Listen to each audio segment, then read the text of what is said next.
আসসালামু আলাইকুম এভরিওয়ান। আজকে আমি ডাবু দিয়ে ভাপা পিঠা তৈরি করে দেখাবো আপনাদেরকে। তো ভাপা পিঠা তৈরি করার জন্য প্রথমে আমি একটি বাটিতে চালের গুঁড়া নিয়েছি। তার সঙ্গে অল্প অল্প পানি অ্যাড করতেছি। অল্প অল্প পানি দেওয়ার পরে সুন্দর করে চালের গুঁড়াটা মাখায় নিব। চালের গুঁড়াটা একটু সময় নিয়ে মাখাতে হবে, তাড়াহুড়ো করলে হবে না। তো চালের গুঁড়াটা পানি দিয়ে মাখানোর পরে এরকম একটা ছিদ্রযুক্ত ডালা নিয়েছি, যে ডালাতে মাখানো চালের গুঁড়োগুলান নিয়ে সুন্দর করে চেলে নিব। তারপরে আমি এখানে একটা ডাবু নিয়েছি, তরকারি তোলার ডাবু। ডাবুতে এই সামান্য একটু আটা দিব, তারপরে গুড় দিব, একটুখানি নারকেল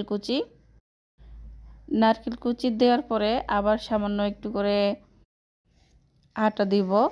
আটা দেওয়ার পর হালকা হাতে এখানে একটু করে চেপে নিচ্ছি আমি, খুব বেশি চাপও দিব না। হালকা হাতে চেপে নেওয়ার পরে এখানে আমি চুলায় আগে থেকে একটা পাতিলে পানি দিয়ে গামছা দিয়ে এখানে তার মুখটা বেঁধে নিয়েছি। নেওয়ার পরে পানি গরম হইলে তখন আমি ভাপা পিঠাটা দিয়ে দিব।